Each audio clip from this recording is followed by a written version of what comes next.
There we go, Steve. So it's all up and running, mate. Right, no worries.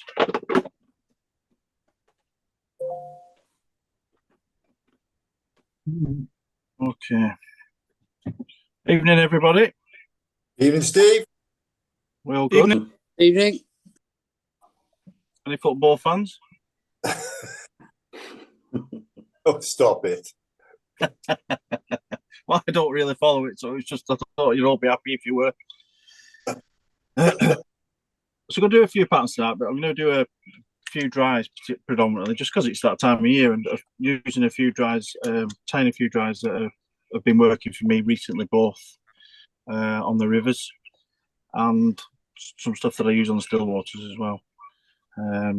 So first pattern I'm going to tie is a little olive imitation, a little upright, but that's hook I use, which is a partridge standard dry. All right. Size 16. I do it in 18s. Yeah, I do 20s, but not many. Tying thread.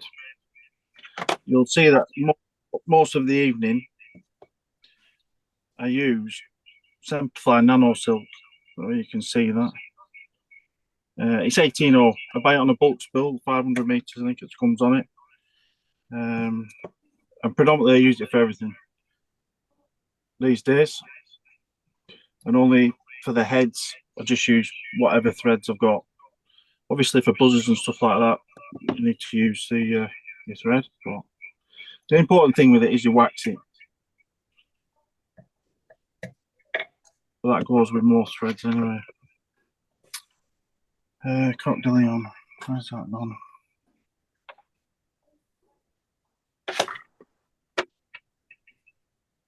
Steve, are the bulk spools pre-waxed? No, they're not. Not with the nano silk. Okay. And who do you get them off, if you don't mind me asking? I usually get them off. Is it Essential Fly? Oh yeah.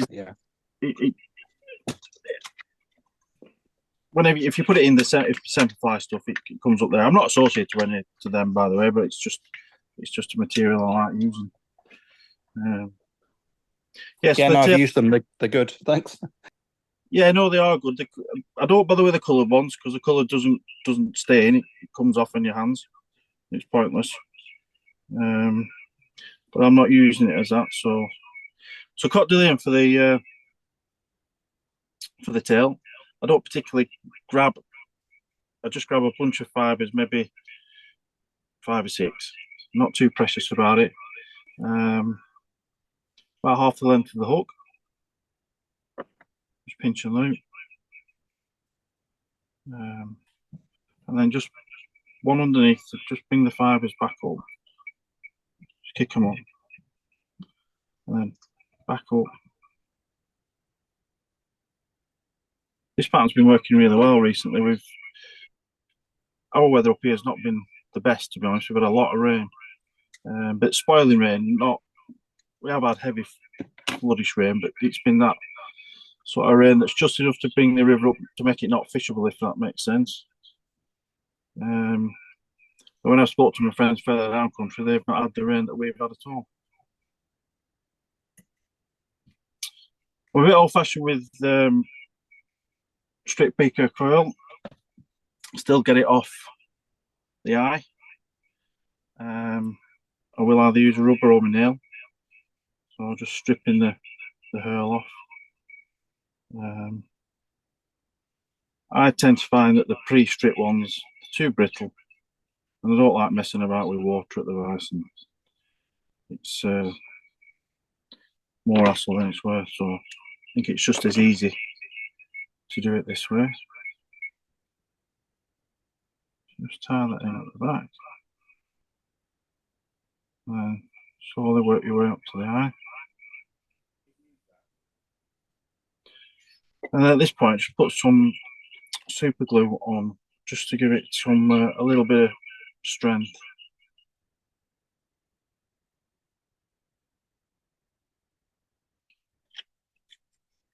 I'm nothing special about this pattern. It's just one that works really well for me. I'm sure some of you guys are using these patterns.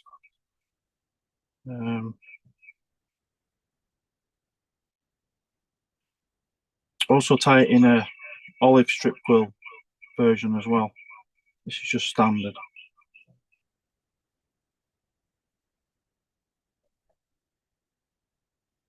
And then there we're about 5mm from the eye. Just tie it off. Just break that off.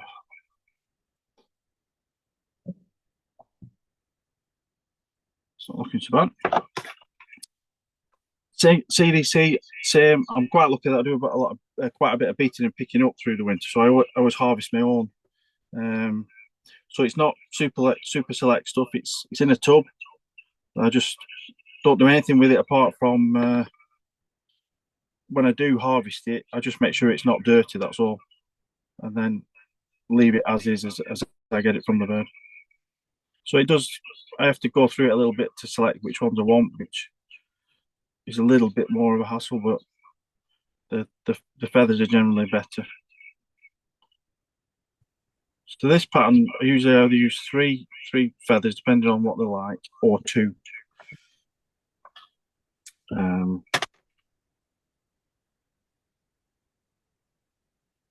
just place them on top of each other too with their natural curve. Can you see that? Is that easy enough to see? The tips should just nicely line up. So the length I like to use is about to where the back of the hook, and pinch on there.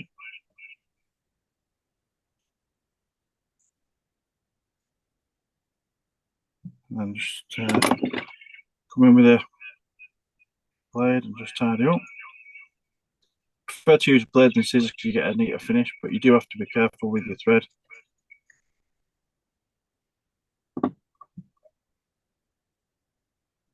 Just put a bit of wax on.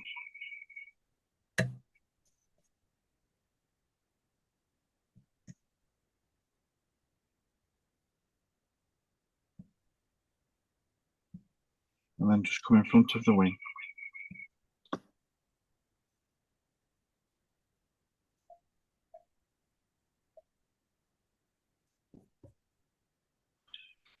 And then the other little difference that I put in, and I had a piece and it's disappeared, but I will get another.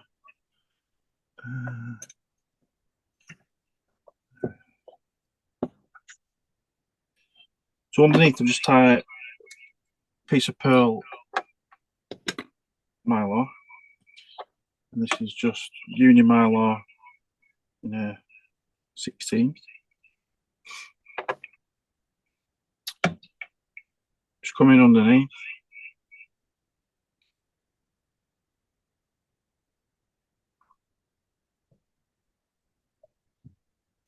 Tie that in there.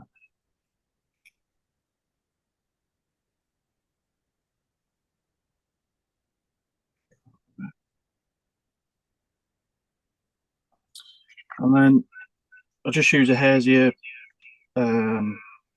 squirrel dub mix. Again, this is one that I do myself.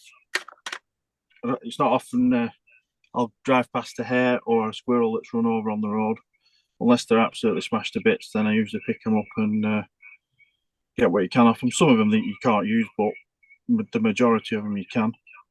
And all I do with them is I either skin them with squirrels or hares, take the tails off the squirrels, hang them up to dry, just leave them naturally to dry. And squirrels, depending on what they like, and hares, I sometimes just use clippers and just shave the fur off. Put it into a bag, into the freezer for. It's usually I usually forget it's in there. Is what usually happens. But a week is generally sufficient, and then I just use it as mix, using a coffee grinder or whatever. But that's all that is. And there's just in this one, there's a bit of UV flash that I've chopped up and put in. There's nothing special about any of these materials. So that'll be enough there.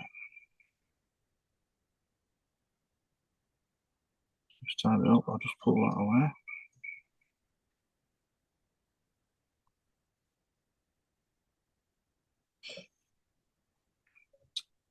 And then the bit of flash just sits underneath. And you tie it in now at the last. Just bring it forward to the eye.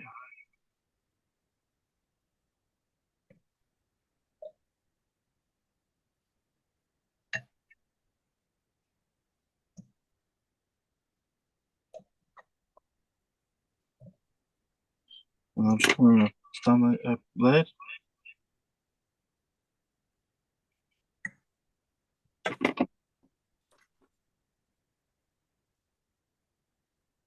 What I usually do is just do one quick finish, just to get everything held.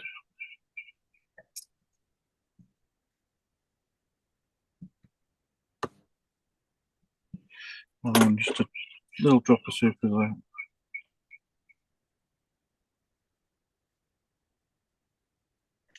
For this pattern, I just leave it as is. I don't do anything else at the head. Don't put any thread on it.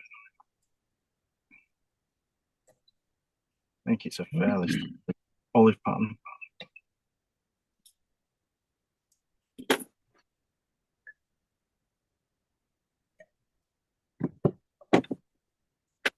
And then the only other thing, so that's nicely stood up. Just come in with a little bit of Velcro just to tease out the fibres. Not too much, but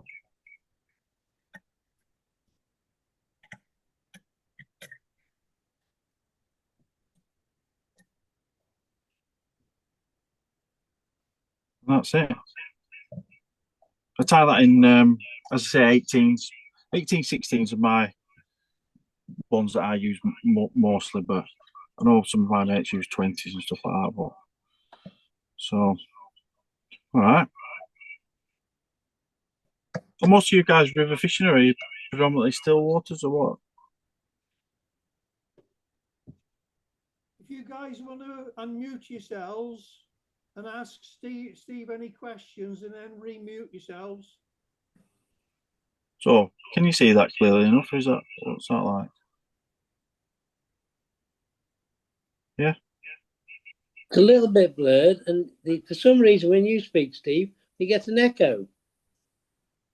I don't know why. It's because Steve's using his iPhone and his iPad. Yeah, but it should be on mute, I think, Derek. Yeah, I'm on mute, so I don't know why we're getting an echo on that one. But anyway, Because they're so close together, Steve. probably. Anyway, that's that then.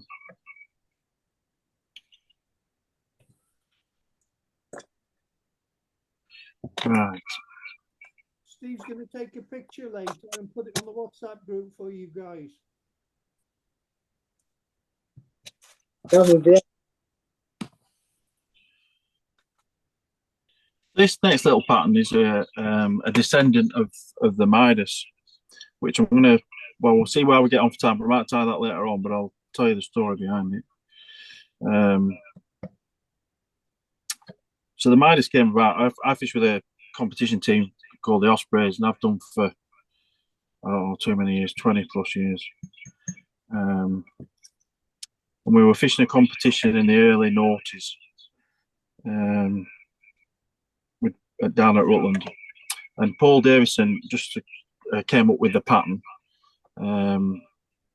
with just bits and bobs that we had lying around. It was just random, completely, seriously, it was completely random. Anyway, we all looked at it at the time and thought, well, looking at what the Midas is, it'll never work. Most of you have seen it. I'll show it you after.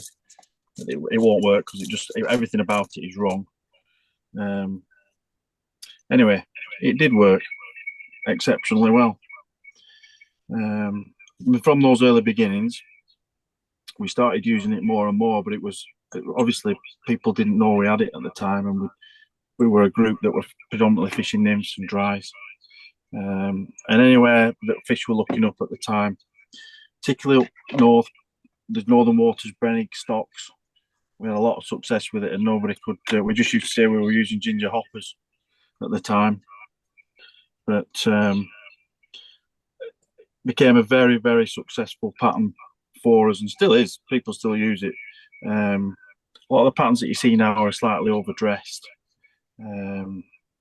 which some of the southern lads at Fishy, like some Stew and Blagden, even Graffham, they started calling it the roundabout because the fish had come up to it and just sit underneath it and go around and around it. So anyway, this is a little descent of it, which is a slimmer pattern, which I started using. I've used it for both rainbows and wild brown trout on still waters.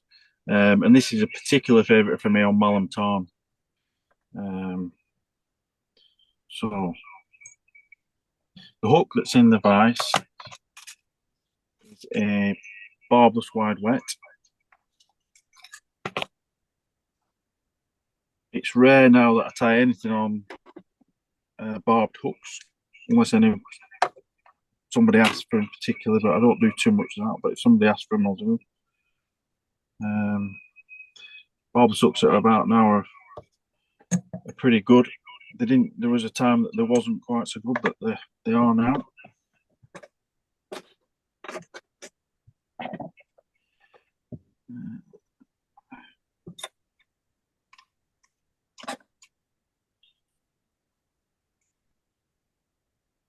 The dubbing I use for this, just pinch it out the hole.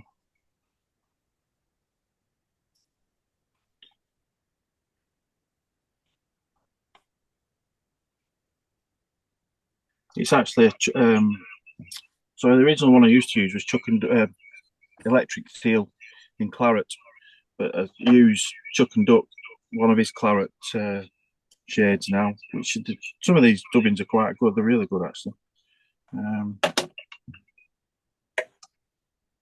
I will also use seals fur, but I'm fairly conservative with my seals fur now. Becoming less and less. So you don't want too much on them, not after a particularly a big thick body on this.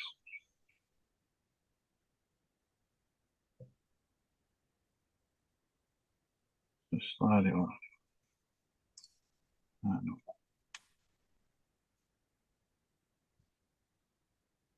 That dubbing's started, I'll just tighten up onto it. Yeah. Just get an even body.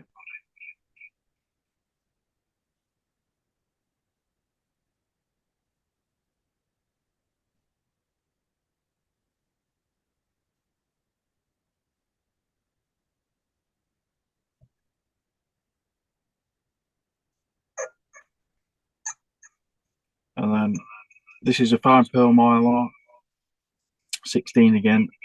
Bring it up. I always bring it up towards me with this because when I bash it out with a Velcro, it'll stay in situ. I don't tend to glue it. Some people do.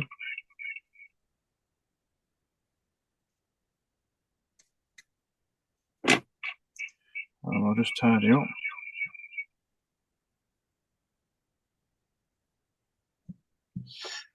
A little bit of Velcro.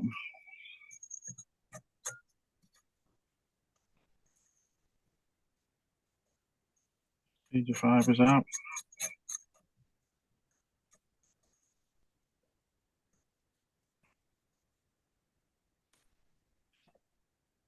And then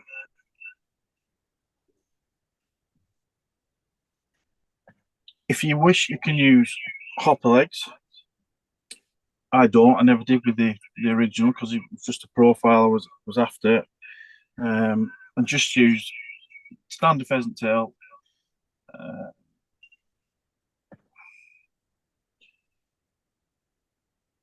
3 fibres side.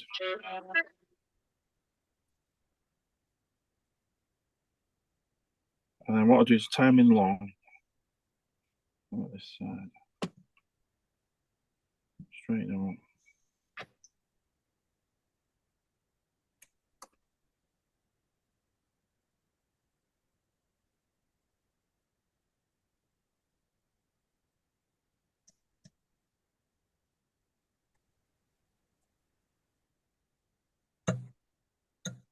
Just strip them away. Just keeping tension on your thread. It's simply the profile that I'm after. I'm not particularly after the legs being. And then just take them off by the back of the hook. Like that. Okay. It's like when you look from underneath, they just sit there to give you that simple profile.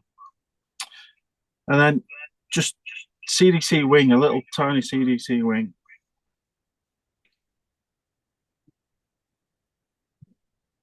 Again, I'll just pick out one of this box, whatever. No. Very quiet tonight.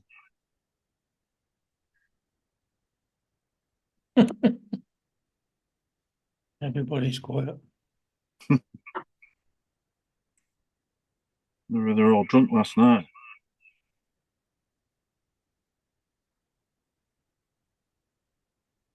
So same again, just try and line those fibres up.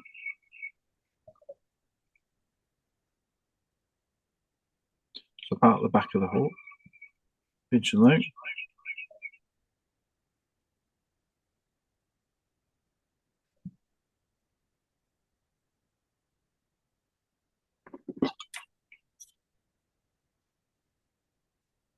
And same again using your just slipped on me. Just come back.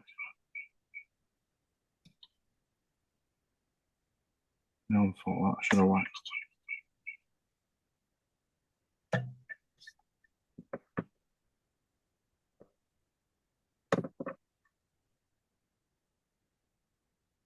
Okay.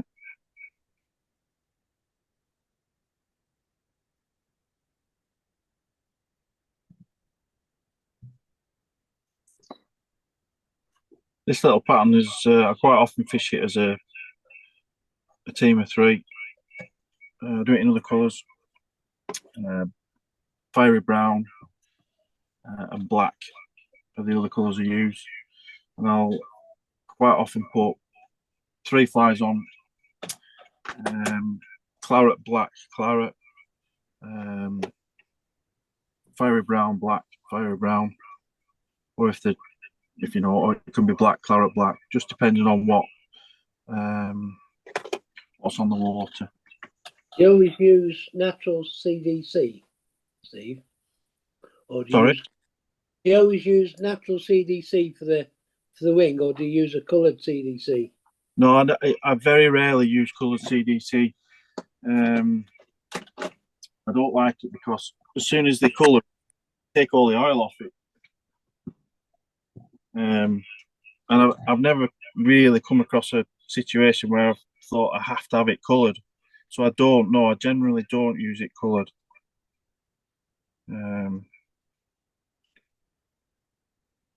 Whenever I've seen it used, it doesn't, for floating dry flies, it doesn't keep the flies up very long at all. And it soon gets drenched. Right. And then you become a frustrated angler because you're trying to keep this fly up and it never sits high enough. I mean, don't get me wrong, natural CDC will do the same. They'll just come off it eventually, but they just treat it with a bit of gink on the back of my hand. Just use it as let it melt on the back of your hand, and then just use the feather as like a paintbrush. And I'm never without kitchen towel when I'm fishing anything CDC. So what I've tied in there is it's a small part of a wet fly hackle. So it's actually a hen hackle. And it's just using up these smaller feathers. Tied it in by the tip. Just going to tidy up.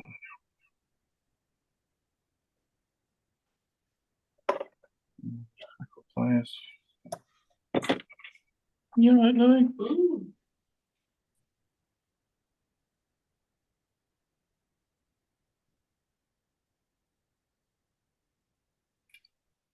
Phone's in the way, nearly. And then just, yeah, coming back towards the eye now, stroking the feathers forward. As you come.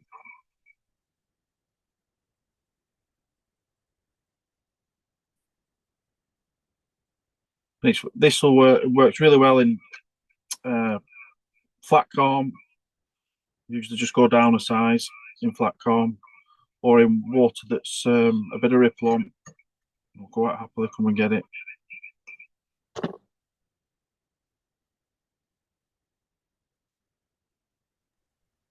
So is this the actual Midas or a Midas variant? Steve? No, this is just a variant of it. This is one that's come since. Just tie that off. We'll do the Midas next, the original Midas.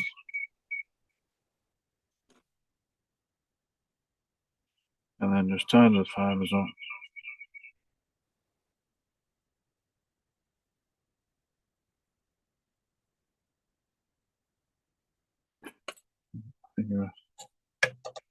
Wait, finish.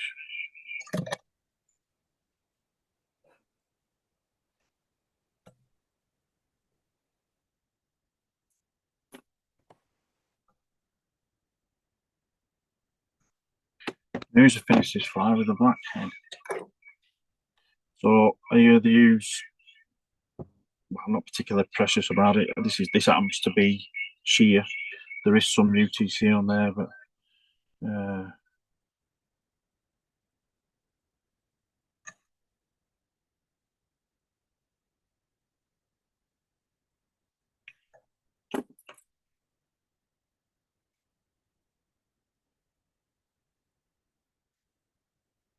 I think we can get too hung up sometimes about materials, whatever we're trying to achieve. But be careful not to get too close for you to blade because it will strip it.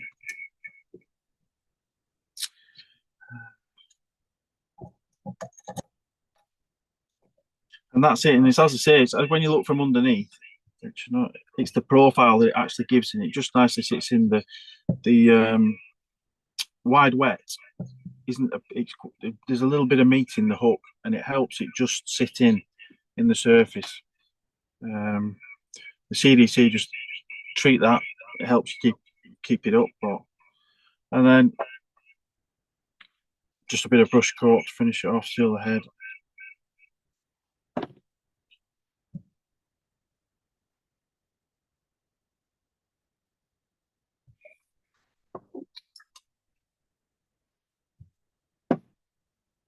Spray with a feather.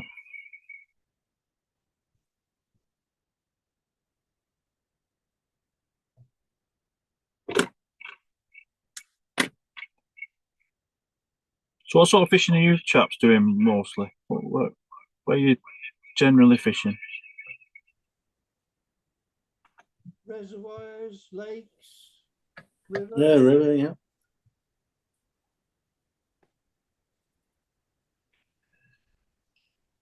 I can see Yeah, that's just, in many variations. That's a great little pattern on any of the water. It works on the Midlands waters as well, Rutland. One of our boys tried it in red, particularly on Rutland and Graffham, and it worked pretty well. I don't have any in red, I must admit. I generally use Claret. I'm quite happy with it, but yeah, good little pattern to have in your box. That.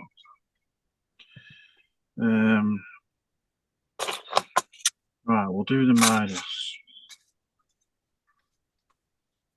Who makes those ducks? So these ones are Sprite. Oh, okay. Yeah, so They're good strong hooks, aren't they? they are good hooks. Yeah, yeah, they are.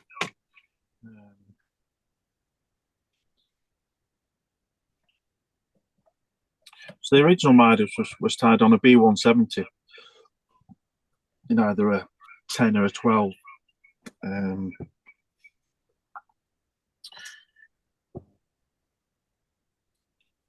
again, we basically had three what we called standard, claret, and black.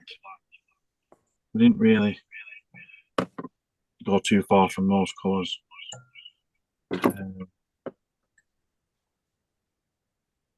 if I tie a Midas now, I do go on the wide wet in the smaller size to the similar hook to the one that I've just used, which is in that one. So I'll either use it in a 12 or a 14.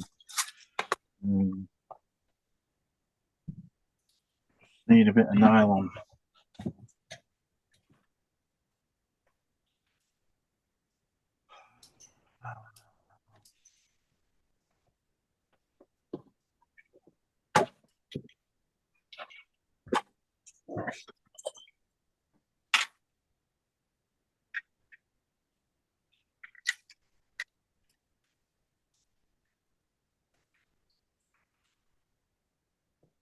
For you See, classes that have just joined, if you go to Steve's got two profiles, one using his iPad and one using his iPhone. So if you search along the top for the two pictures, you'll see a picture of Steve with his light in front of him. Don't click on that one. Go along till you find a picture of Steve with his vice and the hook in the vice. Click on the three little dots and you can pin it, and Steve's vice will stay center screen. Sorry, Steve. oh, you're all right. Let me turn you up.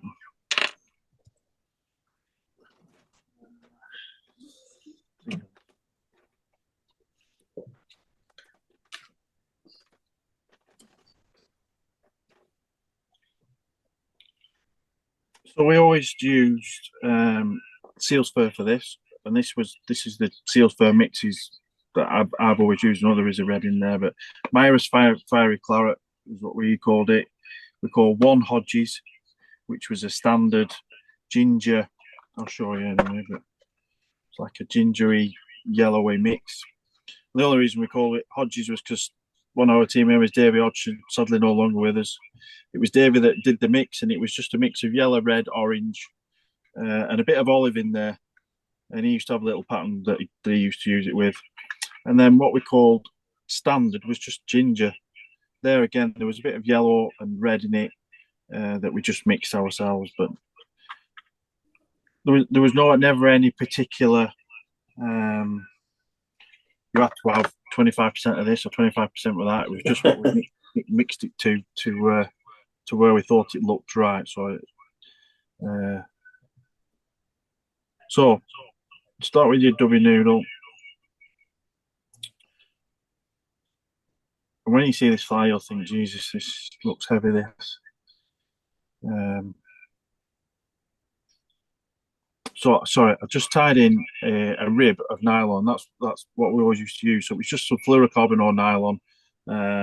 I've used £4 to that, and that's what we used to use. So start coming up from the back. Just tighten it in.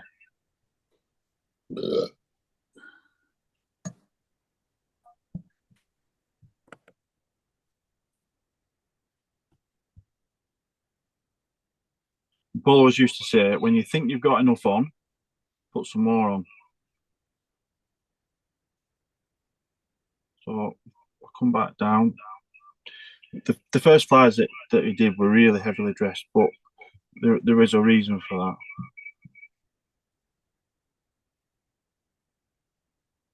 So we'll come back to the back. Not all the way, but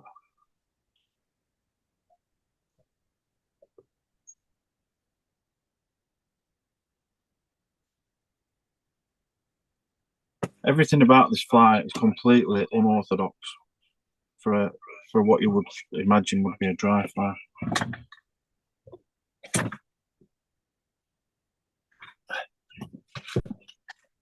The legs, the original legs, were hen pheasant tail, straight from the quill. And again, it wasn't 3 or 4; it was just a pinch.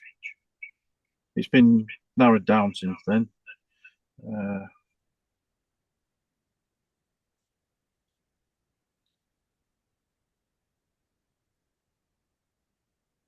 So I need to bring that rib up.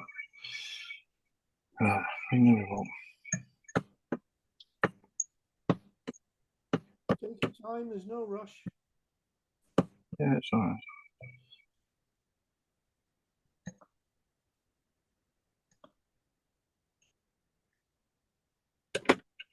And the only reason it was head and pheasant tails because it was all he had. There's no other reason.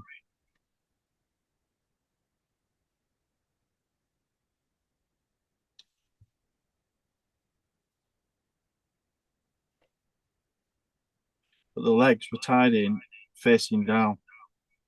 They were actually tied in purposely facing down. And you'll see that they've kicked out, and it's literally a loose turn now just to hold them in place. And then we'll actually get them where we want them in a minute. See, a lot of the commercially tied ones that you see now are actually tied in at the head.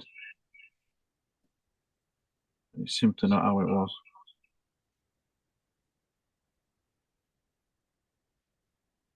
Seems odd not to knot them as well. Yeah, it was just a profile, so that's all it was. It was just that profile.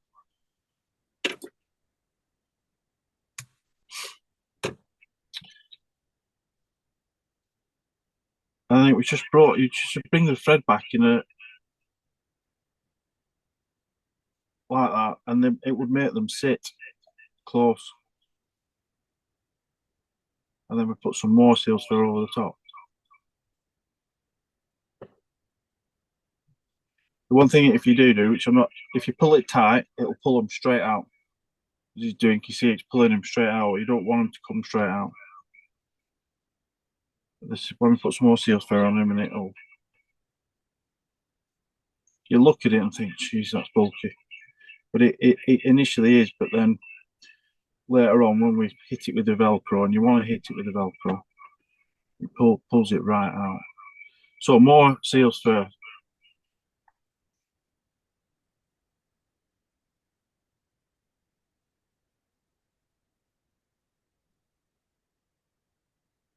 As I say, the original was really heavily dressed. I mean, we looked at it and thought, flipping it. Or words to that effect.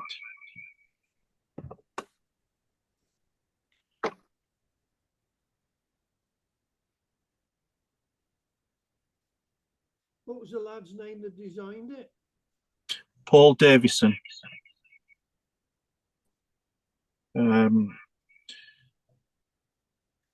Paul's from up in Newcastle.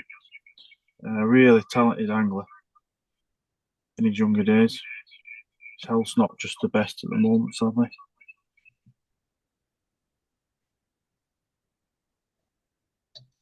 I can imagine you looking at that thinking, oh my God. Because it literally was. When you thought you got enough on it to put some more on. I think Paul's got a video on that on YouTube. He does have a video on it. Yeah. Because he does it with Scott Nellings, doesn't he, at one stage? Yeah, well, Scott's in our club. Yeah. But yeah, he did, yeah. Okay. And the other thing that was odd about it as well, the hackle that he used at their head was a hen hackle, which not particularly anything odd about that. But it was just, you know, the cheap ones that you used to be able to get in the bargain bin at Rutland, Graff, and many of those places. It was just one of these cheap hen hackles, £5 or £6 or whatever they were.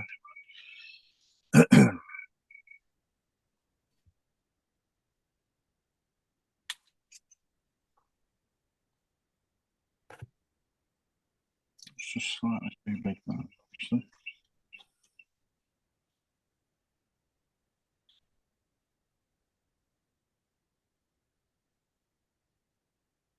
But it's still now it's a great pattern. It really is. Anywhere where the fish are looking up for the food, they'll have this. And when they do get a bit picky, I have to say they do start to become a bit choosy with the Midas. Just tighten by the tip, and all I'm doing is just peeling the fibres back out the tip. I'm just going to cut that like that.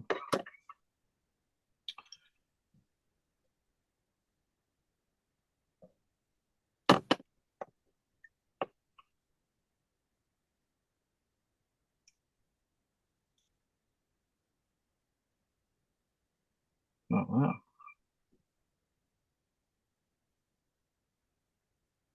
Bring that forward.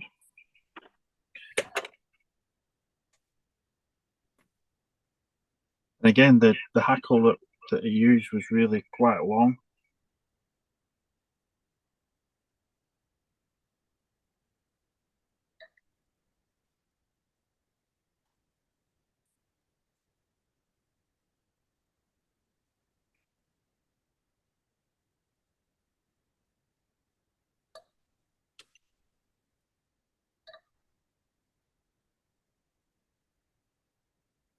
You still see me? No, the phone's gone off. Yeah, it's just Picture's gone. there we're back. Back again. It's just I knocked it with me as I was coming round. It's flicked it to the side.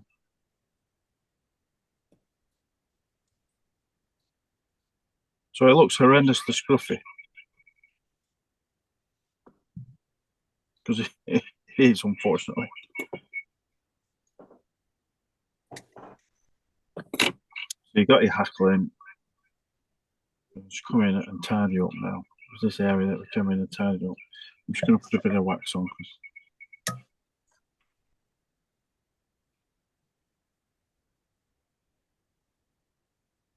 Forward a bit. Make those fibres go back towards the back.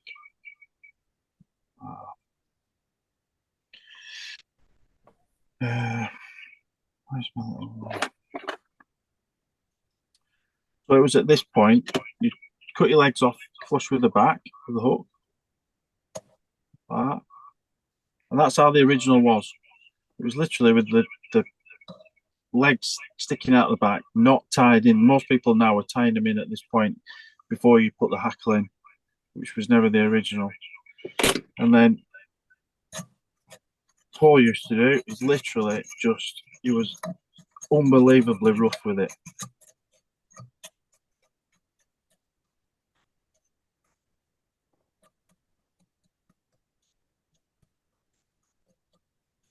Which was where the bulk and the seals fur, the extra seals fur that you wanted, which was the reason for it.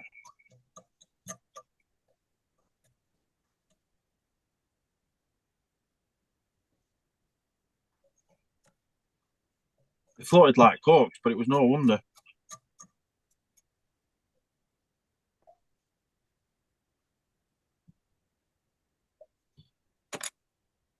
And then to finish it off,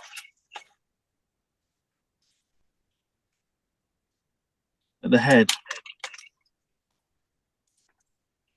he added a pinch of light bright. It was just gold light bright.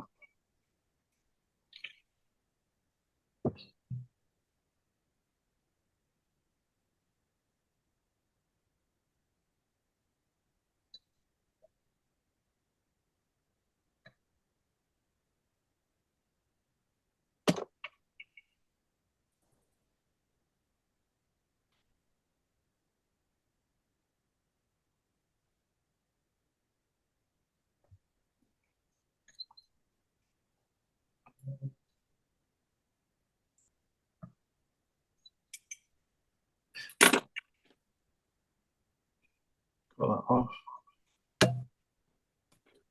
And more often than not, on the standard pattern, it was always finished with a red head.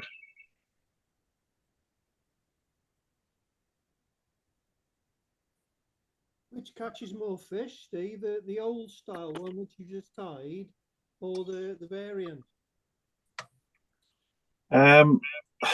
I think over the years, the flies have generally become smaller.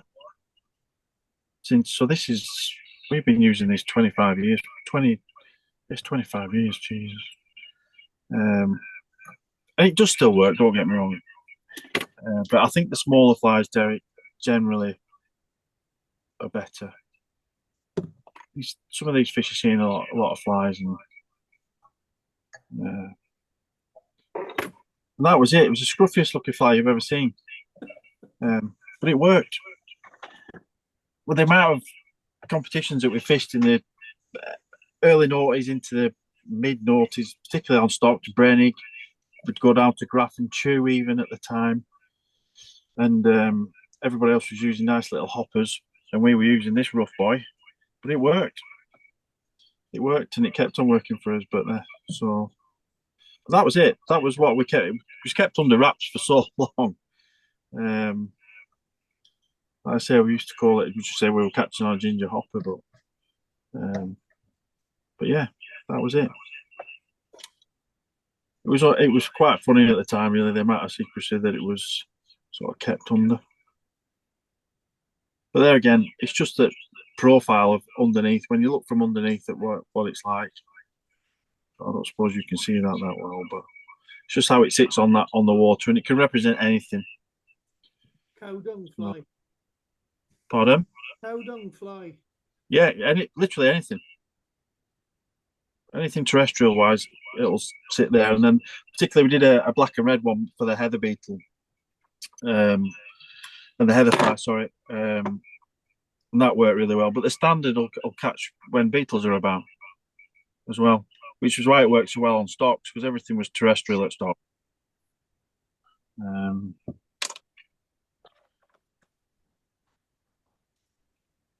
Anybody got any questions for Steve?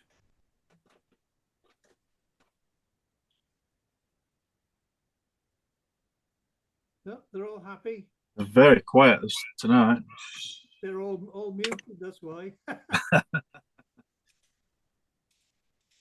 Go on then. I fished Malham Tarn 3 times last year, and I couldn't catch on dries at all. I was with the Scottish lad, and he covered one with dries twice, right on the nose, nothing. And I threw a damsel and pulled it past its nose and had it. It's one of those things. It's fishing, I suppose. Yeah, it just surprised me actually, because Malham, you did better than me last year. I lived 20 minutes from Malham Tarn, and I only got up there once, just because of the way the booking system now works. And it is a bit frustrating because I used to go fish it all the time. And ironically, people never used to fish it then. I could go more or less go up there. There was 4 boats at one time that ran out of the East Boathouse and the West Boathouse as it was. And you could always get a boat, but now it's quite difficult. But at least we've got the fishing. But yeah, I will quite often prospect with dries up there. I'll just go fish dries all day, even if there's no fish rising at all. Clarets, blacks, generally. And at some point through your day, you'll get an opportunity. Because Malham isn't a place where you go and you're going to catch, unless it's a red letter day. But they don't come around very often at Malham. Back end, from day one you'll catch on dries, just prospecting here, there, and everywhere, given the right conditions. Don't you know? Even a bit of ripple, they'll come. Wets, pulling wets. A lot of people like pulling wets, but I feel that's not just working as well as it ever used to. They used to be quite happy to come and take wets, and they still will. But I don't think it's just as prolific as it used to be. And then back It's end, full of perch. It's full of perch. That's why, and they're predating on them, I think. yeah, but they've only just come back. So that's a cycle that they've been through. That we lost all the perch, and they've slowly but surely come back. Because I know pulling at the moment, you can pull 3 perch in at once, I think, can't you? It's literally got that bad. Oh yeah, many times. But which is the frustration again. But yeah, certainly in late September, 2 humongous flies on a die 3 for the brownies could be deadly, or is. So this pattern, I'm going to tie now, is there again. It's competition nymph. It's one. The only reason I'm tying it is nothing technical about it, but it's been successful for us this year on a lot of the still waters. For me, on little local waters up here, club waters, and then when we were down in Rutland in April and May, they were taking this. We're pretty sure they were taking this for the shrimp, but just gonna start this. So hook in the vice is the Obvious Wet Competition 12.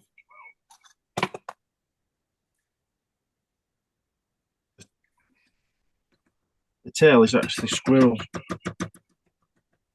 Just straighten it open the vice, get a pinch.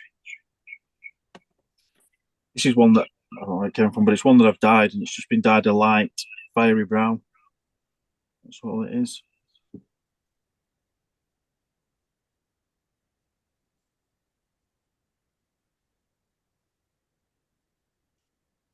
I was surprised people don't use squirrel that much, and it's use it for a lot of things. Tails regularly. Tough material as well.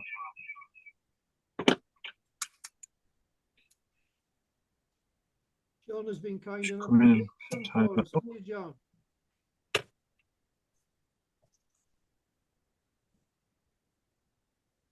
What did you say, Derek? I say John has been kind enough to bleach some for us. Ah, right. No, he hasn't yet. I know you haven't yet, but you will. No, do. maybe.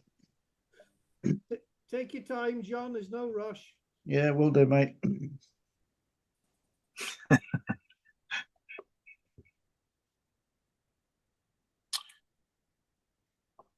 So go wire. This one is a UTC extra small gold.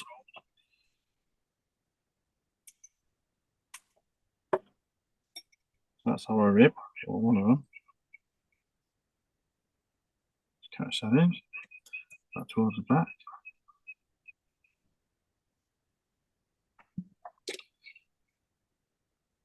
And then the other rib that we're going to use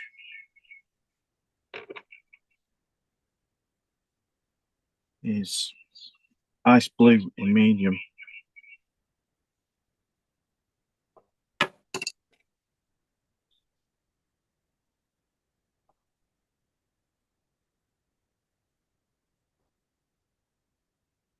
Just catch that in. And back up, straighten up.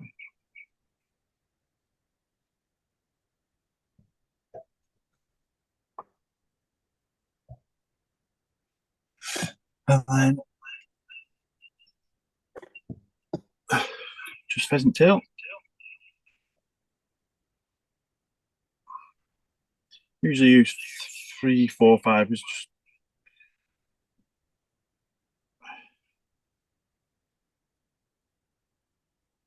Just catch it in and then pull it through. And then just come back up a tiny.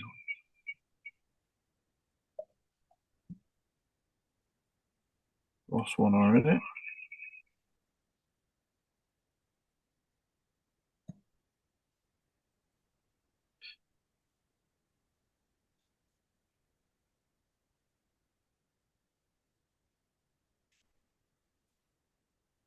So not coming all the way up, there's quite a bit happening at the thorax, so leave yourself plenty of space. Couple of turns to secure it. And then we're going to bring the tinsel up. Maybe about 3 or 4 wraps. And secure it. Tangled in my wire.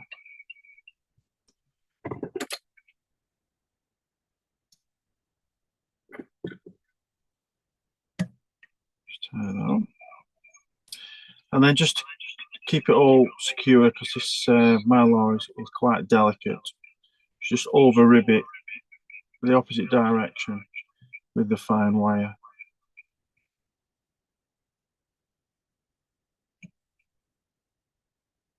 90-degree bending. There they are.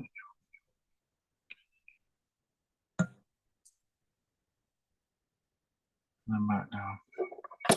And then we're going to tie in some medium tints in holographic orange at the sides as cheeks.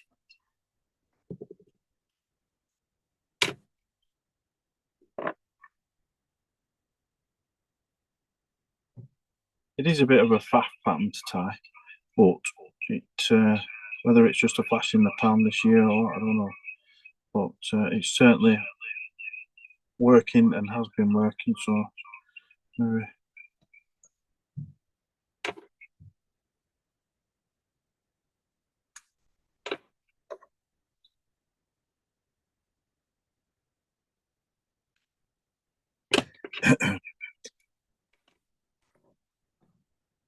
We were just fishing this with on a 3-fly cast.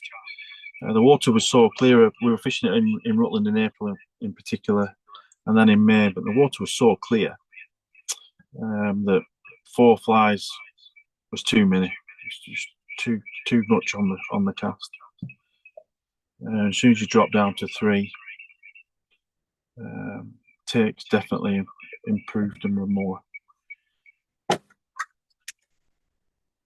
Again, so this again has a heavy hairier thorax, as opposed to the sort of traditional peacock herl for a cruncher type fly, or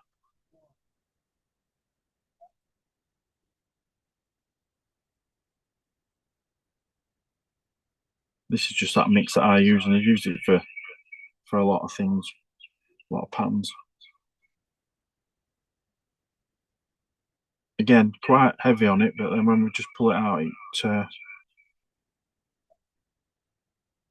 lessens considerably. And then just pull that one side forward. Same at the other.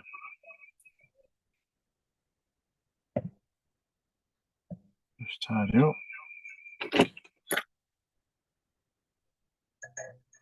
And then just give me a Stanley blade.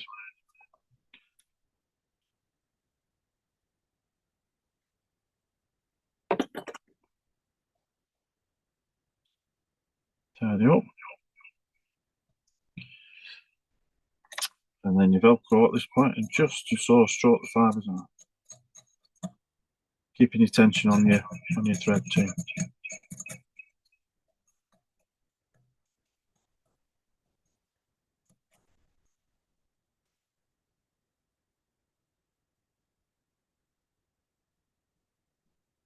Yeah. And then traditional Greenwell's hackle, hen hackle at the head. I'm running a bit low on this one, as you can see. It's getting down a bit.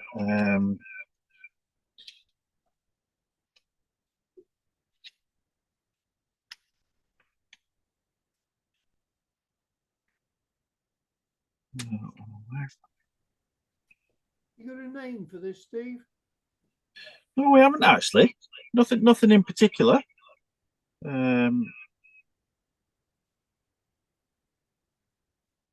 We haven't. And then just so I've tied that hackle in. I'm just going to pull the stalk back up and trap it in, and then I'll break it off. Like that. Hackle pliers.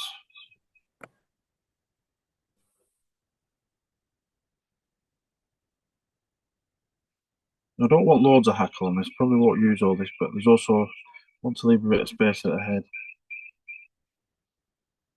And that'll do it. I'll just tidy it up in a minute.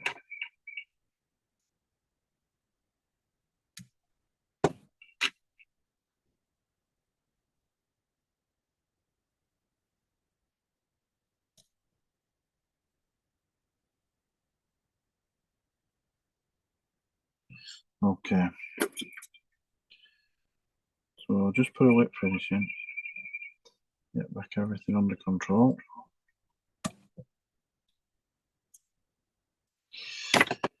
What we'll do with this one, so I have it the ice blue on a bobbin.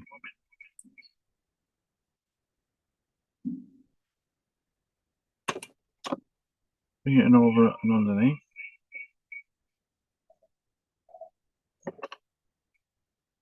says. No.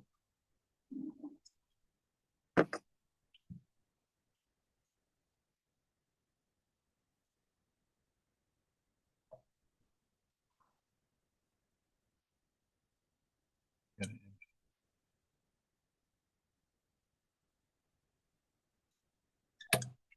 Just take that off.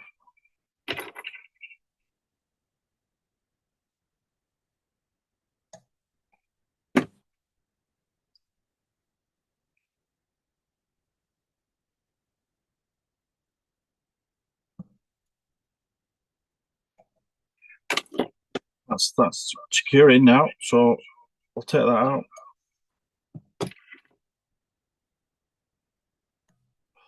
We'll secure in. Come back in. No wax on. So anything with the nano set, you've got to be constantly waxing it. If you don't, it slips about all the time with everything, but won't matter.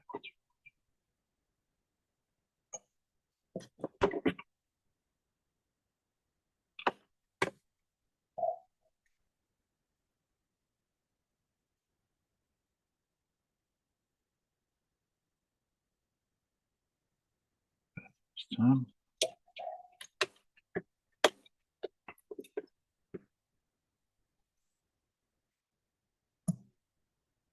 Head's slightly bigger than we'd normally have it, to be fair, but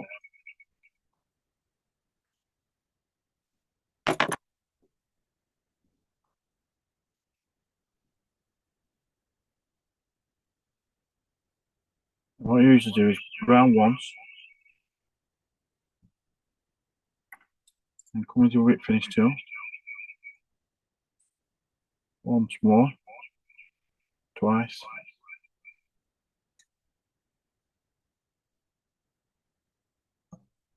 And that's it. It just gives you that pearly hot head.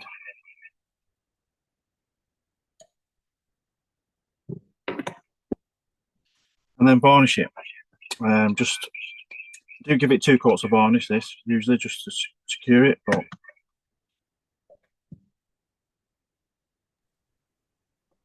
So what would you say, a pearl head mirage nymph? yeah, yeah. It's just yeah, but we haven't christened it anything as such. It's just it's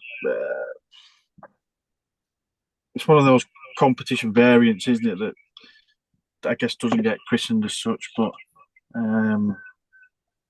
we haven't christened it anything. I think it was fly number 3 in the box. Call it a competition variant then. Yeah. But it worked. The point was, it worked. If you know, don't tell anyone I've told you. No, it's not like that at all. But it did genuinely. It was working. I know some of the lads that will fit on the pin fry as well. It's worked for people that were fishing on the pin fry. But we definitely think they were taking it for the hares year back in May. So, but yeah. Have you ever tried grading with it? Tried what with it? Grading. Sorry, I'm not just. Have you ever fished it for grading? No, I haven't tried it for grayling. No, I haven't. Yeah, maybe interesting to give it a go, but I haven't. So I don't know how clear that comes across on the phone, but is it a bit blurred or what? Yeah, it's still a bit It's all right. blurred. Anyway, that's it. But it works. Like I said earlier, if you could take a picture of them for us and put it on the WhatsApp group, they'll be able to see I will it. do. I will do, definitely. Right, I'm going to do something a bit different actually now. So I always enjoy tying wet flies. I've tied wet flies for years, dabblers, all that kind. kind of style of fly.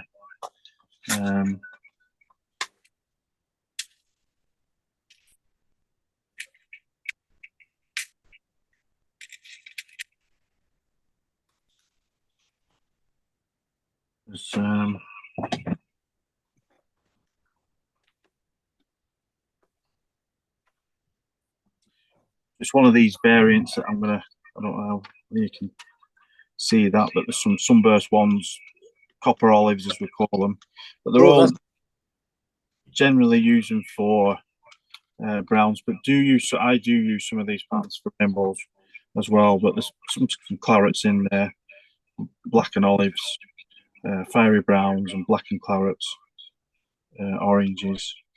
So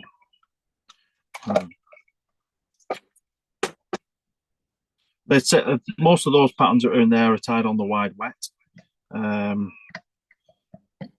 Basically, it's the original B160 type shape fly hook, sorry, but it works well for these wets. It gives you a good profile. So there again, this one is a size 12. On with the nano silk. I just waxed it. Are they all the same size in that box, Steve? They were all the same size in that box, yeah. Yeah. It is one of the boxes I take to some of the shows and stuff, but yes, they were all the same size. But I do tie them. 12 is generally the biggest. I do them in 14s as well.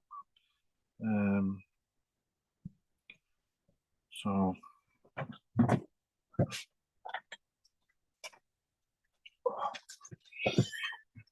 okay.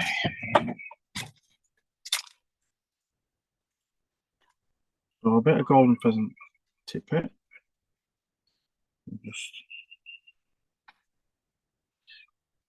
This one, there is a particular colour I like that I got off Celtic Blob Company from Graham, and he dyes them in a sunburst colour, and it just gives you a really nice sheen and a shine. Anyway, it's just the one that I use. Really like it. Usually get 4 or 5 fibres. Keep hold of them. Pull the feather away. Get your tips lined up then. Pinch and loop it in.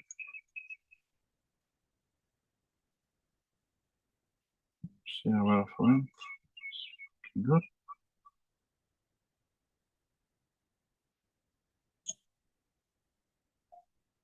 Back up.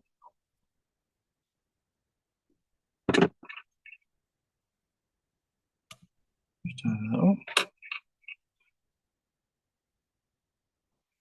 I'll just put a bit of wax on the way.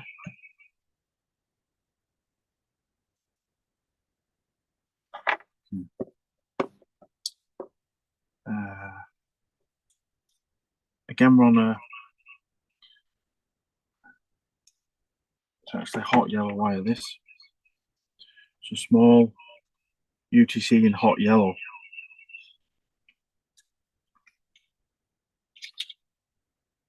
Is anybody finding this UTC wire at the moment in the UK? Because I've really struggled in recent times. You can get the brassy well enough, the bigger size, but not in the smaller sizes.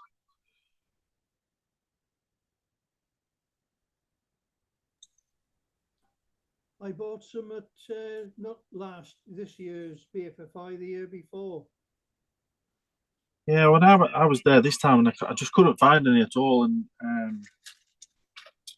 but nobody seemed to have any. Like I say, plenty in the brassy size, but not in the small or extra small.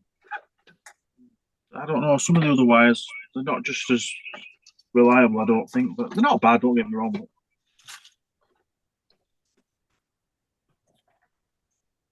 So the dubbing for this is Electric Seal in Sunburst.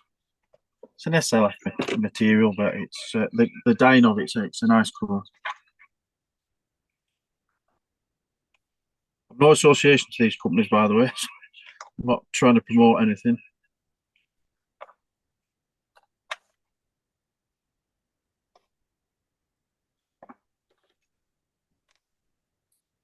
just a nice pinch.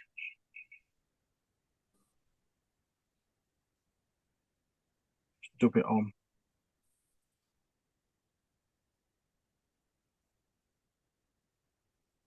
Get a lot of movement from these patterns.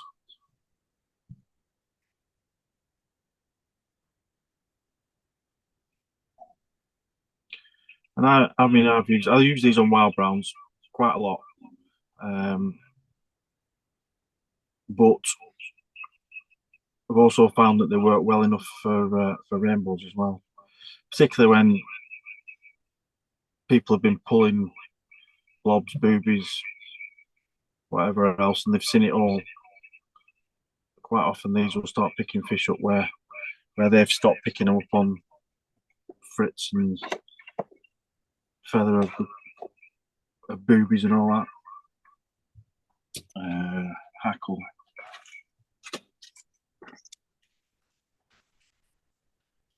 The body hackle is actually there again. This was one that I struggled to get. I'm no expert dyer. If any of you are thinking about having a go at dyeing, don't be frightened of it, because all I got was some. I was struggling. I wanted a sunburst hen hackle, and I couldn't find one anywhere that was the right colour. So I literally got a white in hen cape, and then I got some sunburst yellow vineyards. Chucked a teaspoon in the pan. It was probably a bit gung ho with it, if I'm honest. And then I got this, which was, I've probably been lucky, but the point is, it's not difficult if you're struggling to get a colour, and you happen to see a white cape, go for it. It's well worth doing. And I must admit, from that, I've sort of dyed a few more bits and bobs now.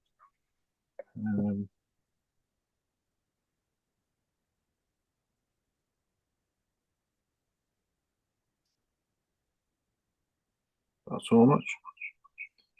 We've left a bit of a gap at the head. There's another hackle to go in there yet. There again. That's the stalking. Just bring that around.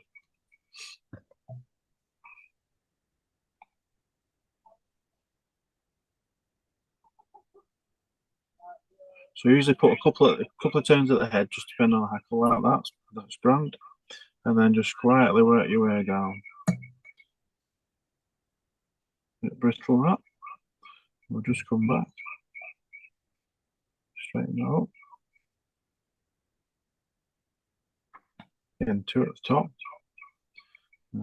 Come down. It'll all come out in a minute. It looks a bit messy where the fibres are not just coming out, but they will in a minute. This, and then catch in with the wire.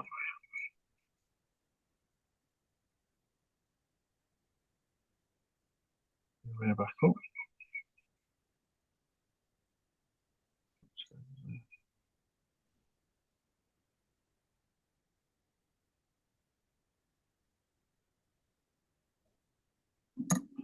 Pull those fibres forward.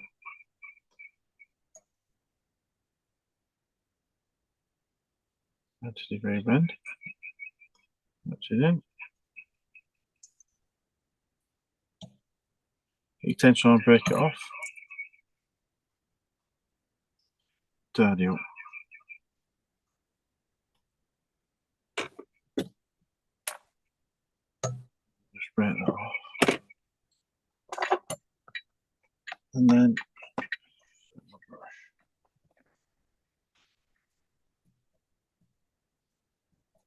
those fibres are all just nice to come out when you brush.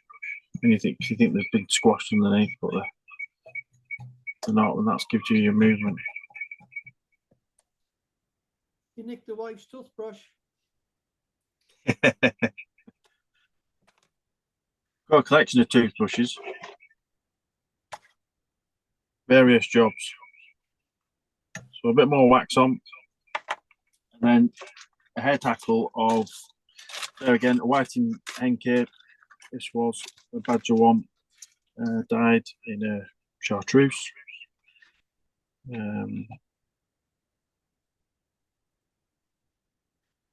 for these kind of feathers, I always tended to buy less capes, but spend a little bit more money on them, just because the quality you were getting, you knew was good, and still is.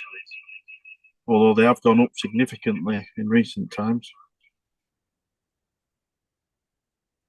So there again, just preparing that and just pull the fibres back from the tip.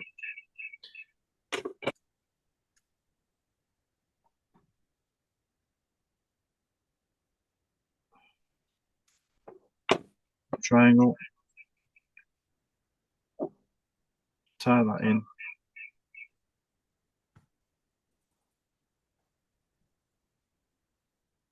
Stroke those fibres forward.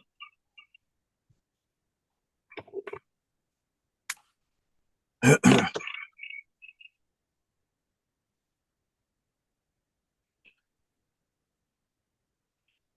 then as we have it, just stroke the fibres at 90 degrees to the core. It's just slipped out as that. So it's no worries. We just, if it does do that and you're struggling with the fibres, just grab hold of it with your haggle pliers at the end and just bring it back, and then you recut it again. We'll take some of that.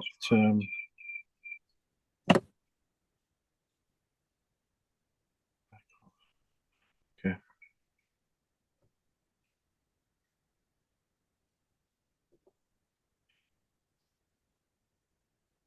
Well, some people don't like tying with nano silk because it will cut through some materials if you're too hard with it. We'll be all right this time. So.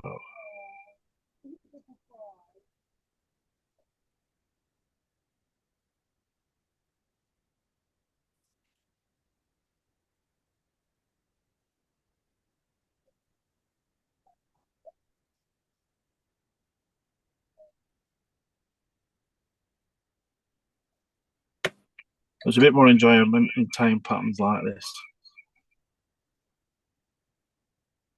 That'll do.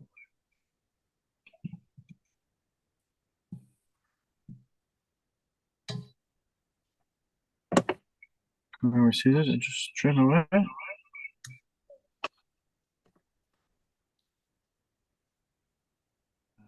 Tidy up.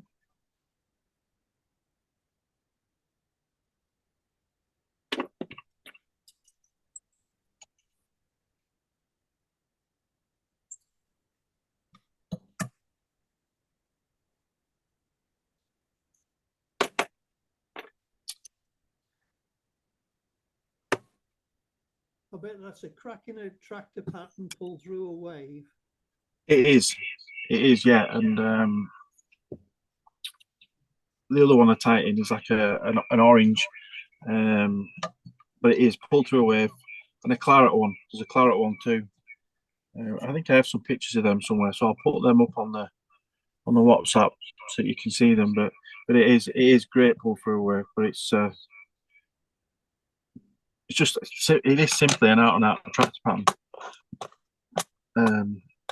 But it works really well on the brownies. That was what I initially tied it for. Was for brownies, and then just finish it off with an orange head. Again, no preference. It's just a bright orange. This one got a name, Steve? Oh, I'm not very good at naming flies, to be honest.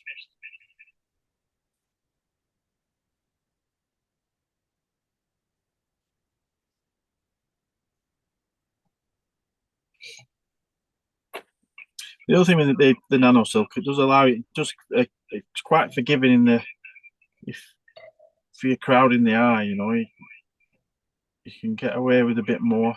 You do have to be careful with it. Don't get me wrong, but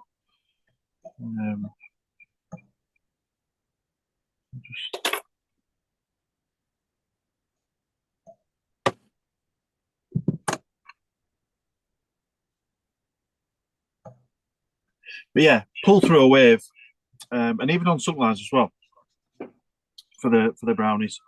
that it brings them in for sure. So, but I don't tend to tie that in a 14 really. It hasn't made any. I have tied it in a 14 and used it in a 14, but there hasn't been any sort of noticeable difference where you thought, yeah, that's better in a smaller size. But because when they get wet, the fiber's fairly compressed anyway. But the amount of movement as you're pulling it, it's surprising. It really is.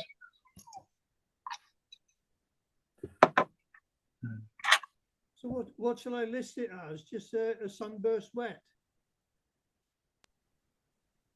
Put it as Sunburst Bumble,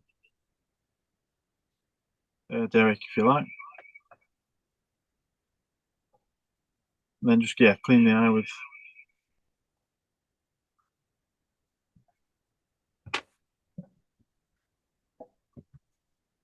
Yeah, that was what I had. I thought I'd do. I don't know what time it is. I've no idea whether we've zipped through fairly quick or we've not zipped through fairly quick. I've no idea. But It's just coming up to just gone 20 past 8. If you fancy tying something else, yeah. I'll have a look. Yeah, so right. Yeah, we will. We'll do something else.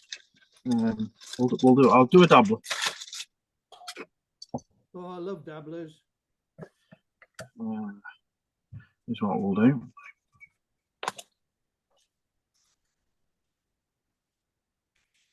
Oh, Lawrence Finney used to tie some cracking dabblers.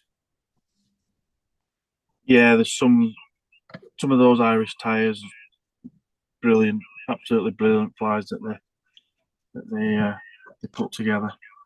They don't always tell you what they're doing. They're very secretive sometimes, those chaps. You know, a bit of this and a bit of that they'll tell you, but nothing special, as they say.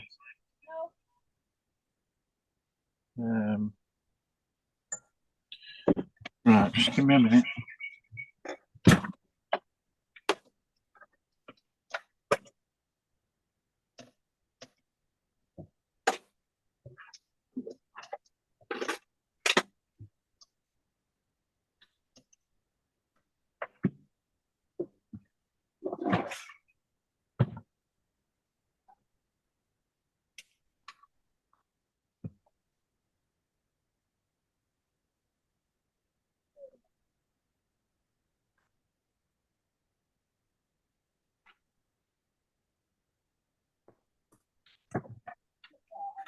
Well, so just getting this box choice. This is, I don't know how clear that is, but so there's various colours of dabblers in there. Some of these were used on when they're on the mayfly. Some of these yellows and on olives. Down here we've got some clarets with UV in. UV's, it does work, but it either works really well or it doesn't work at all, I find. I don't know what your experiences are, but certainly mine. Copper olives again down this corner, and then olives. That one's a mirage tinsel body. All these are on barbers. Still not bothered about tying on barbed hooks anymore. So variations there. Nice box. But right, we'll crack on with this one. So I will use this. Where is it? That pheasant tail.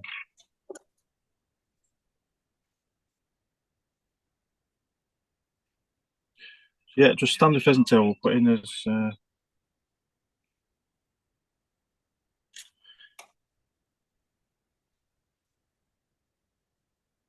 Irish boys will tie them in quite long, regularly. You know, a hook shank and a half length. I tend to do mine about the length of the hook shank.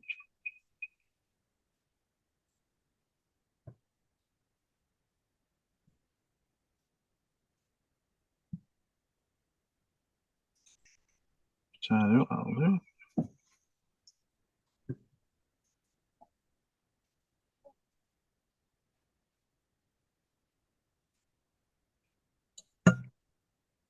Just rip that off.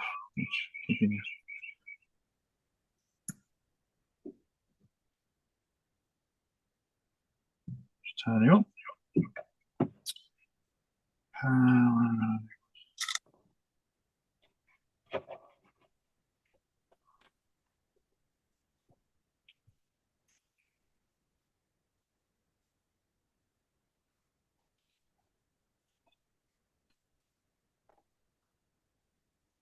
We'll use the hot yellow.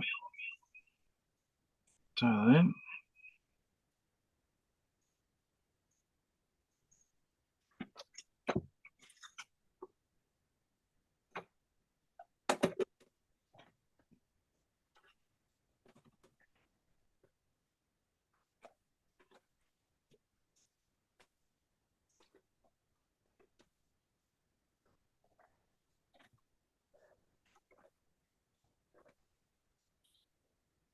This is just seal's fur. This is Claret. I do like seal's fur on dabblers. It just gives you a different look altogether.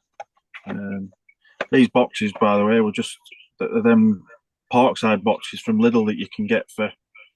They've got various assortments of stuff in, but the whatever they are, £3 or £4. But they're a good box for storing your dubbins in.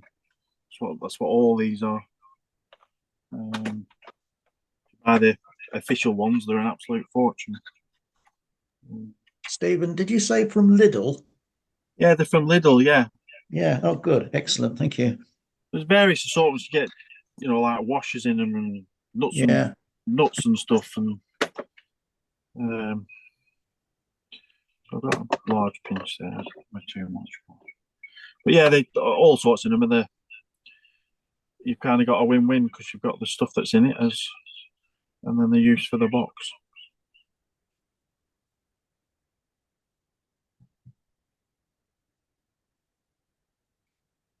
You find them in Aldi as well, John?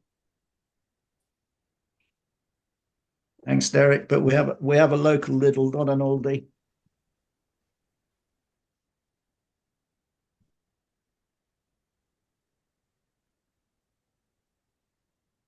Just put a bit more seal's fur on that.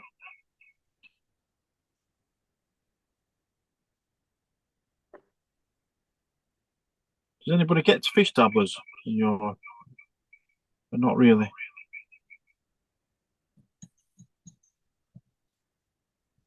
They're all quiet. They are quiet tonight. Because they're all on mute. Yeah, love dabblers. I do a black and red hollow one. Great. Right. Yeah, it is a good colour, that. It is, definitely. Claret.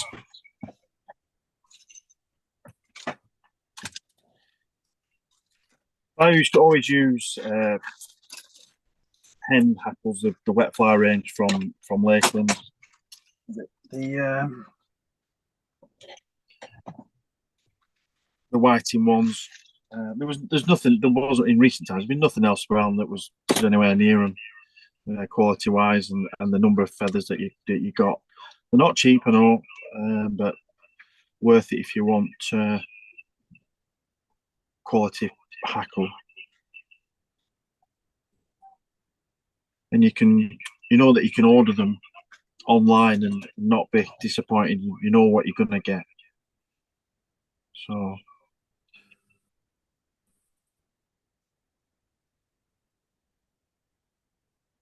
I think there's quite a bit of room at the head there, but we're going to use that. So again, it's just slipped a little bit of wax on.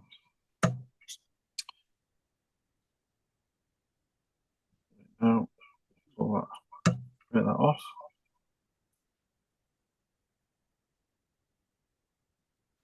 Okay. Pliers. Try and get 2 turns. Head off.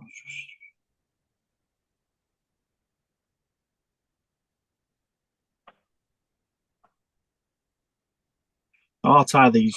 Sometimes I'll tie them quite wide to make them slightly sparser.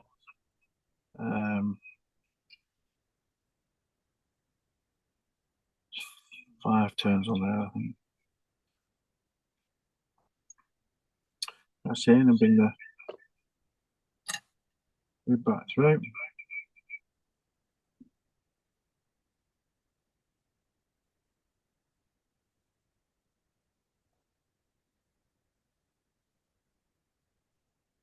Okay.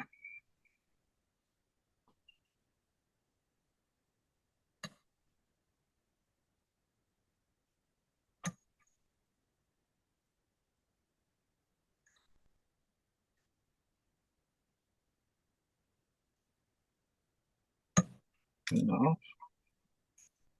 Tidy up. Turn that. Excuse me. Let's have a brush to see how we're looking.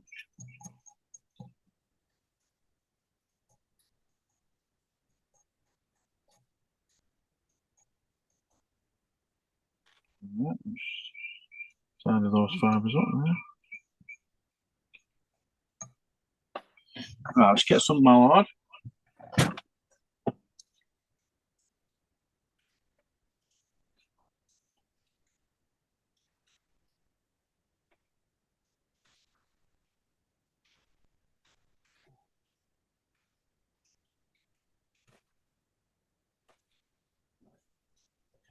So again,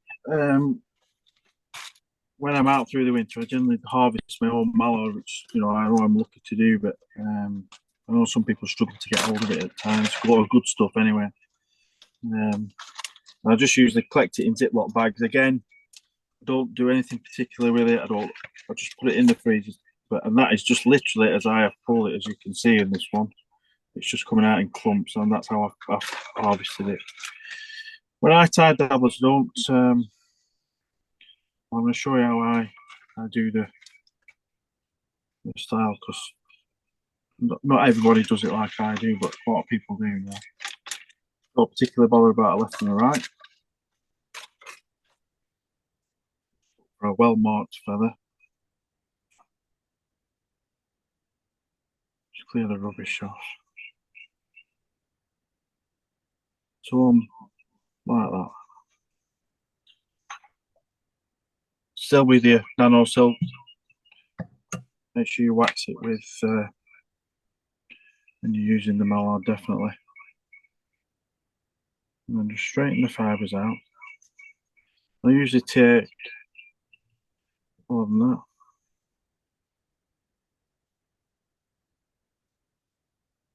Pinch of that much into my fingers. Cut the end off and fold it.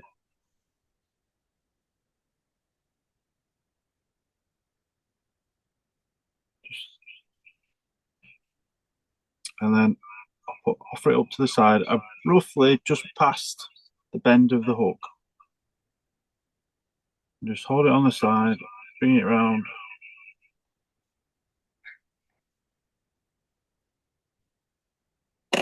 And we'll do the same at the other side.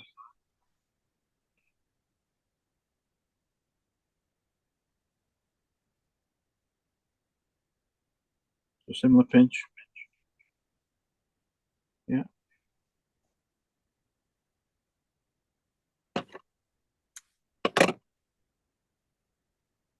Again, fold it. And then spin your vise. Finger on the top. Like that. Couple of turns to secure in place. And then your brush, you'll just be able to, the fibres will just split. You get that cloaked effect. That coming through.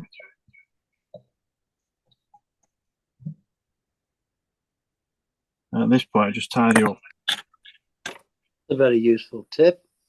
Never thought of, sorry? I think that's a useful tip. Never thought of that one. Yeah, it's a good way. It's a good way of doing it.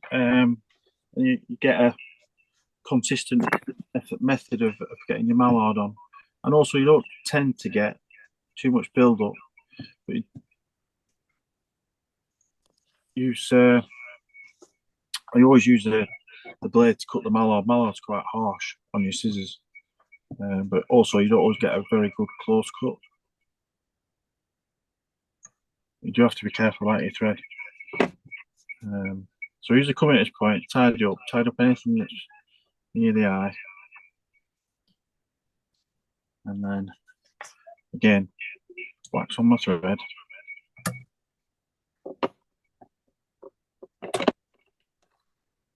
Where did my feather go?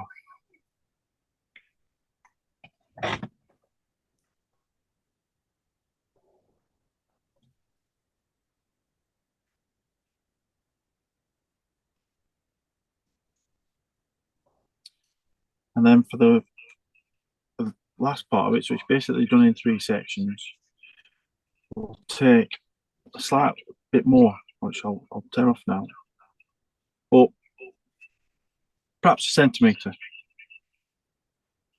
Oh, very well. Yeah, perhaps a centimetre. We'll strip it from the there again, trim at the end, and then fold.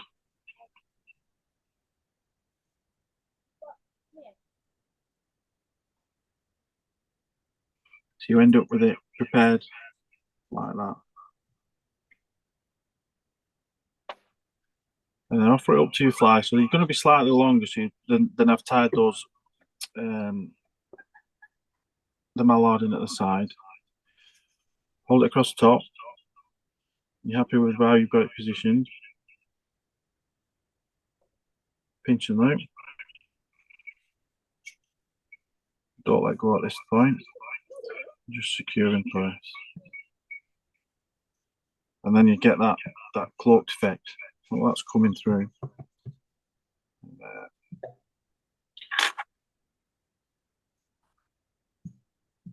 But it is an easy way of doing it and less frustrating way of doing it as well. It takes a little bit of practice, but it's easy to do. Is that on the size 12 as well, Steve? It is a size 12, yeah. And then just tidy up.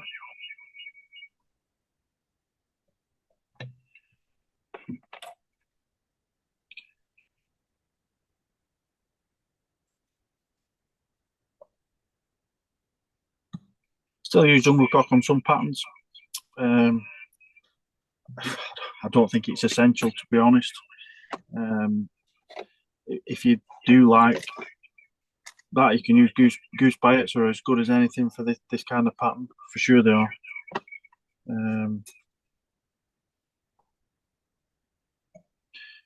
Again,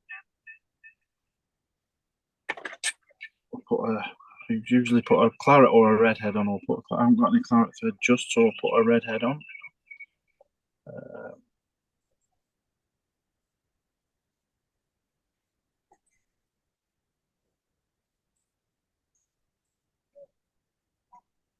Just doing it with a nano silk, it just allows you to a little bit of grace to be able to build up a nice, neat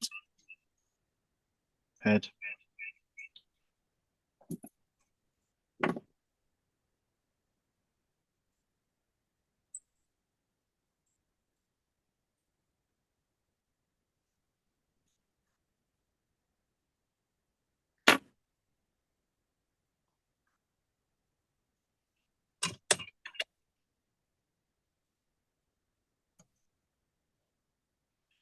The mallard will go all the way around, so it's underneath as well. I don't know how good that's coming through for you chaps, but it is a good, simple way of tying dabblers in that cloaked style.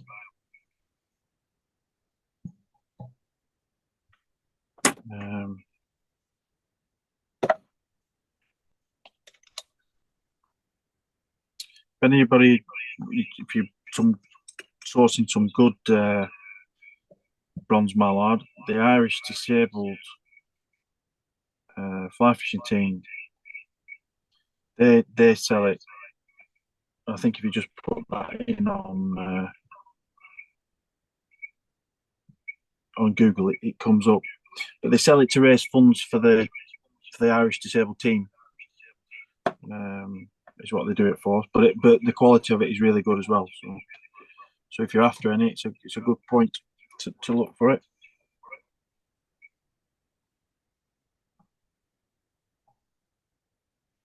Yeah, Claret Dabbler. Head's a bit bigger than I like normally, but it's not bad. So, where's that pin? Any questions on that one? A lot of people are not fishing these kind of flies anymore, believe it or not. Yeah, but they work. They do work. They do, most certainly, but the people not fishing them at all. They've sort of fallen out of favour. They really have. But they do still work. They really do work. So. What sizes do you tie them on? So this is on. I've just tied this on a size 12 wet competition. I generally do the majority of them on 12s. I do tie some on 14s, but not just when you want to go smaller. Basically, that's a B175 alternative, but a good barbless alternative. That's why I like using it. I don't feel that I lose any more fish on these hooks now than what you do on a barbed one. Obviously, if you let your line go slack, then you will lose them. But if you play them correctly, I don't think you lose any more fish these days. So yeah. All right. Cracking. Hope you've enjoyed that. We've been very quiet. We've been very quiet. Well done, Steve. So I don't know whether that was good that everybody was quiet or they were bored into submission.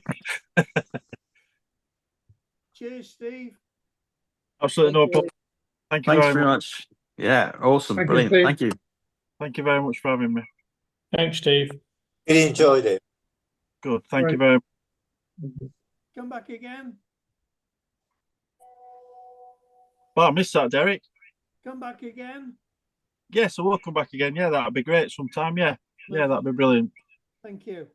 So yeah, no worries at all. I'll get some photographs onto the WhatsApp group for you and of some of these patterns or the patterns we've tied tonight, and I'll just put a few other ones up there as well of the similar style. Lovely. Cheers, Steve. All right, no problem at all. Thank you very much. I'll message Right. you in a minute. Yes, no problem at all. All right, fellas, thank you. Thank you. Cheers, Steve. Cheers now. Bye-bye. Thank you Bye-bye. very much. Good stuff. Thank you.